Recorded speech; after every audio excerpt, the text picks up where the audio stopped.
spoken about again. I think that's been a bit of a problem. But this is from Caitlin Clark herself.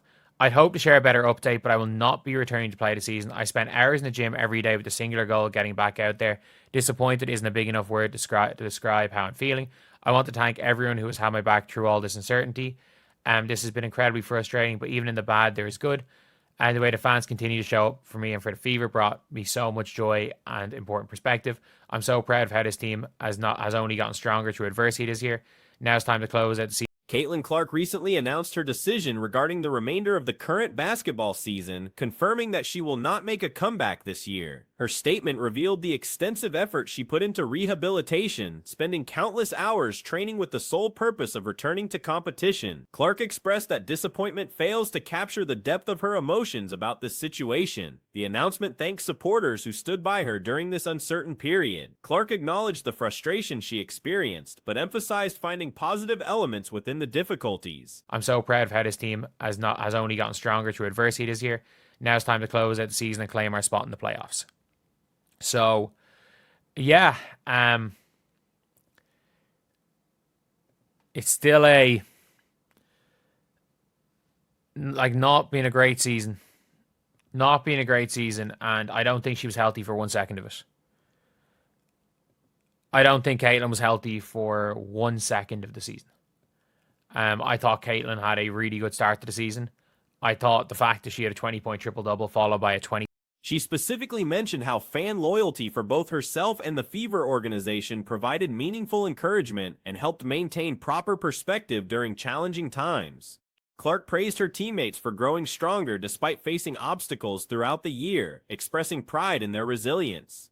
She concluded by focusing on finishing the season successfully and securing a playoff position. This campaign has been marked by persistent health concerns that seemingly affected Clark from the very beginning. Her early performances showed promise, including a notable 20-point triple-double followed by an impressive 27-point, 10-assist performance.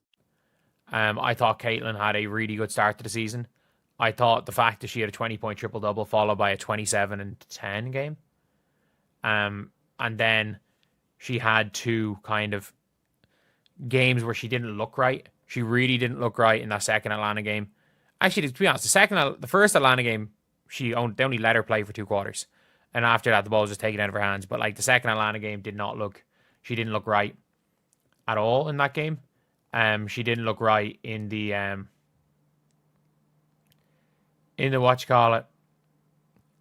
However, subsequent games revealed troubling signs that suggested underlying physical issues. During matches against Atlanta, Clark's condition became increasingly apparent. In one contest, her playing time was limited to just 2 quarters before coaches removed her from primary ball handling duties. A follow-up game against the same opponent showed clear signs that something was wrong with her physical state. Even when she returned to action, inconsistencies were evident. She would demonstrate excellent play in games like the matchup against Liberty, only to appear with visible leg support against other teams and begin experiencing coordination problems. In the she didn't look right when she came back. Even in the Liberty game, she looked good, and then suddenly her leg is strapped up against the sun, and then she just started tripping over her own feet. Like, it was weird. And then when she got injured the first time, tripping over her own feet against the Storm, like, there was something was clearly wrong, and then she came back and didn't look great in that first Valks game. I will say she didn't look great in that one, but then something changed at halftime. The injury pattern became more obvious when Clark suffered her initial setback after stumbling during a game against the Storm. This incident highlighted that serious underlying problems had been developing. Her return performance against the Valks showed continued struggles, though a dramatic transformation occurred during halftime of a subsequent Atlanta Dream contest where she delivered an outstanding second-half performance. Clark's dominance was particularly evident in her matchup against Dallas Wings, where she delivered an exceptional performance that demonstrated clear skill separation between herself and other top guards in the league. This game showcased her ability to elevate her play to another level even while dealing with physical limitations. This Valks game, I will say she didn't look great in that one, but then something changed at halftime in that Atlanta Dream game. She was unbelievable. Then she went out and cooked the Dallas Wings. Absolutely cooked the Dallas Wings. Like, it's funny people comparing box scores and was like, oh, this was a game where the two guards played each other. That was a game where Caitlin Clark showed that there was levels to that shit. She showed there was levels between her and Paige. Like, absolutely. Absolutely. She showed there was levels to it. And it was one of those.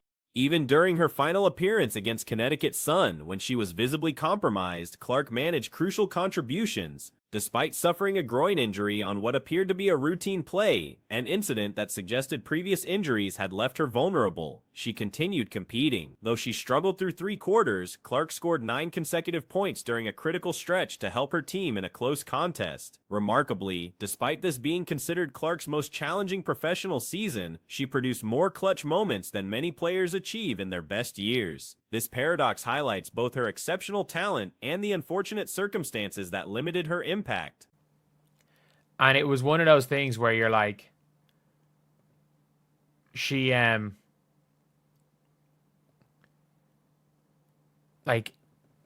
was showing that she was able to, even not 100%, go to a different level.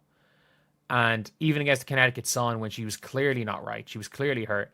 Like, she hurt her groin on a nothing play, and she kind of limped into before that play, and she still went out on the floor, and it was a nothing play where she hurt her groin. It didn't even look like a misstep. Looking ahead, speculation suggests Clark may participate in the unrivaled league during the offseason. Many believe she will return to constant basketball activity, as this season marked the first extended period without regular competition in her career, which appears to have contributed to her physical breakdown. Her body requires the conditioning that comes from consistent play. However, her participation in Unrivaled may depend on format modifications. The current 3-on-3 structure might not suit her skills as effectively as a potential 4-on-4 format would. Like a misstep. And she kind of knew something was wrong because it was probably another injury. And even in that game, she started off terribly through 3 quarters. She then goes in a close game and scores 9 straight by herself to ice that game. The scariest part about this is there were more big time moments from Caitlin Clark this year than there are for most players in a season. And this was objectively the worst year of Caitlin Clark.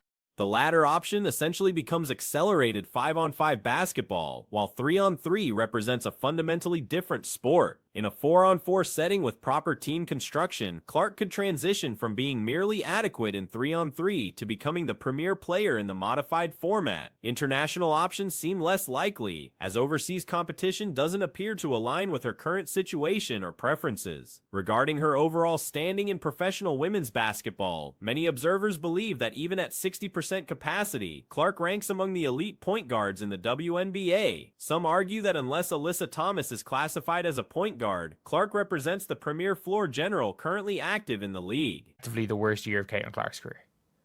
I would make the assumption she's going to play in Unrivaled. I would make the assumption she's playing in Unrivaled. Like, I think it's safe to make that assumption that she's playing. And sorry. We can make the assumption that she's playing basketball in the offseason. Like, nothing could have gone worse this season from how she came out of the offseason.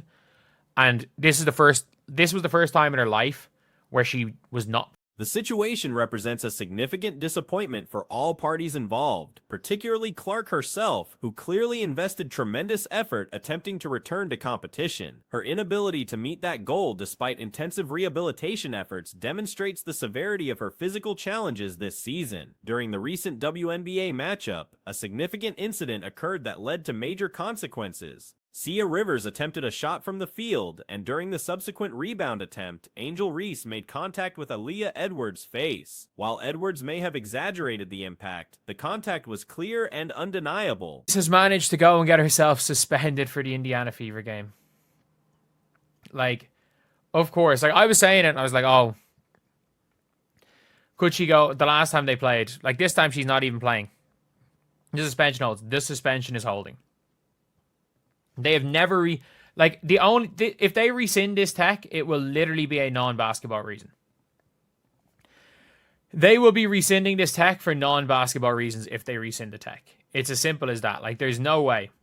Given the current officiating standards in the no way that this tech will get rescinded. Like, intent doesn't matter.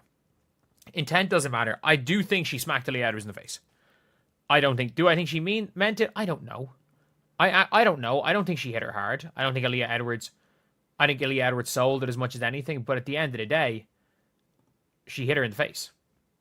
So, look, when referees examine replay footage, they typically uphold their initial calls. Reversing this particular technical would essentially mean ignoring established rules and precedents. Whether Reese intended to make facial contact remains unclear. The hit didn't appear particularly forceful, and Edwards' reaction seemed somewhat dramatic. However, the fact remains that contact occurred, making the technical foul call appropriate under current guidelines. Look, I'm not going to say I feel like she was hard done by once the referees go to the monitor. Once the refs go to the monitor, it's a given. It's over. Once the refs go to the monitor, you have to call that. There's nothing that they can do. They're not going to undo a blatant technical foul. And if they do, it just shows that the rules, that you don't have to follow the rules. She doesn't have to go to play in Indiana. Angel funny as fuck. In fairness, Katya, what the hell did Katya Engelbert do? She smacked her in the face. This suspension is particularly noteworthy because it prevents Reese from appearing in another game against Indiana. Historically, she has been absent for previous encounters with the Fever, including missing their last meeting entirely. She wasn't on the bench or present at the venue during that game. The timing raises questions, though the suspension appears to be coincidental rather than strategic. Reese had been carrying multiple technical fouls and was close to the suspension threshold even before her recent back injury. Katya, what the hell did Katya Engelbert do? She smacked her in the face. So Angel Reese, actually, wait, am I right in saying that Angel has not gone to Indiana? That she has not set foot, other than All-Star break, when she was saying, I'm in Yo City and take over your trap, when there was about 25 people that were there. Not watching the game, what did she do? She hit someone in the face. Kathy shame, like Kathy, she's gonna get it rescinded. Like, you just know she's gonna get it rescinded. Everyone familiar with WNBA rules knew a suspension was imminent. Some observers suggest the league might overturn this technical specifically because it affects a high-profile game. However, this would set a problematic precedent of selective rule enforcement. The facial contact was among the more obvious technical foul situations this season. While arguments can be made about whether certain double technical calls should occur when players engage in verbal exchanges, those situations differ from clear physical contact. Kathy shame, like Kathy, she's gonna get it rescinded. Like, you just know she's gonna get it rescinded. She did it on purpose to stick it to Chicago. I don't think so. I don't know if this is on purpose. I don't know. I don't think it was. If you're going to get yourself intentionally teed up, you'd square up to somebody, not do this. There's easier ways of taking an intentional technical foul than this. There's much easier ways to take an intentional tech. If we're being honest, there's much easier and more efficient ways of taking an intentional technical foul than this. But at the end of the day, previous technical fouls Reese received might have been questionable, but this particular incident seems straightforward. The suspension impacts both teams significantly. Chicago loses a key player who has been performing well this season, having played numerous games and contributed substantially to team success. If Chicago manages to win their current game without surrendering a large lead, Reese will actually have more victories than some other notable rookies this season. The competitive implications are substantial. End of the day, at least 3 of her techs should have been rescinded. She just gets in people's face. They're all double techs. Every single one of those techs should not have been rescinded. I'm sorry. If the ball is out and two players get into it, the refs have to tee it up. The refs have to call a double tech because you can't let the game get out of hand. If you're letting players do that and you're not calling double techs, that's where the JC Sheldon, Caitlin Clark gets pinball played with her. Like, ironically, I think JC Sheldon and Indiana desperately needs this victory for playoff positioning, especially since other teams are struggling simultaneously. The Atlanta Dream's victory over the Sparks tonight makes Indiana's path to the playoffs much clearer. Without this win, their postseason chances become extremely difficult. Chicago's loss of their top performer creates a significant advantage for Indiana heading into this crucial Friday matchup. Ironically, I think JC Sheldon and Caitlin Clark should have been teed up earlier in the game. And if that happens earlier in the game, the other situation doesn't happen. The other situation where Caitlin gets eye gouged doesn't happen if JC Sheldon is about to be chucked from a game. But I'm watching them rescind it. If they rescind this because she's playing the Fever, it will be hilarious. It will be absolutely hilarious. Like Sky making Kathy made Fever play the Sky 5 times, all for it to be a job.